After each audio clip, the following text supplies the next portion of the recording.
Pour le moment, il y a le Danemark, c'est sûr. On a une inconnue encore puisqu'on doit attendre le match que devra jouer le Pérou. On verra.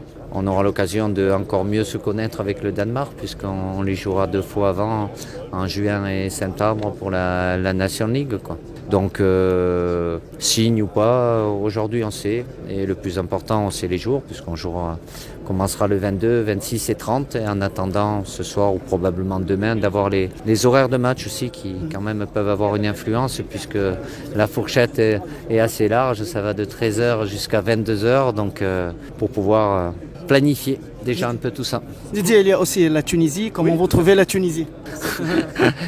Il n'y a pas beaucoup de joueurs et c'est encore le cas. Il y en a quelques-uns qui jouent dans le championnat de France. Donc il y a toujours eu beaucoup de joueurs d'origine tunisienne qui sont en France. Voilà, donc c'est pas une équipe qu'on a l'habitude de jouer fréquemment, mais on verra bien. Il y a Honab Al-Majbli, il y a peut-être Ismaël Gharbi, le joueur de PSG. Oui, ben après, s'ils sont là, c'est qu'il y a forcément des bons joueurs aussi, voire des très bons joueurs, donc beaucoup de respect aussi. On parle du Danemark. Oui. Peut-être à beaucoup de personnes, ça pense pas que c'est l'une des meilleures nations. Ces derniers demi-finalistes de l'Euro au classement, ils sont devant classement FIFA devant l'Allemagne et les Pays-Bas, et pour pas en citer d'autres. Donc, et pour la Tunisie, beaucoup de respect aussi. On va y mettre le même sérieux. On a le temps, mais pour faire en sorte d'avoir le maximum d'informations par rapport à tous les matchs qu'ils auront à jouer avant notre match. Le Danemark en Ligue des Nations, c'est un avantage ou un inconvénient de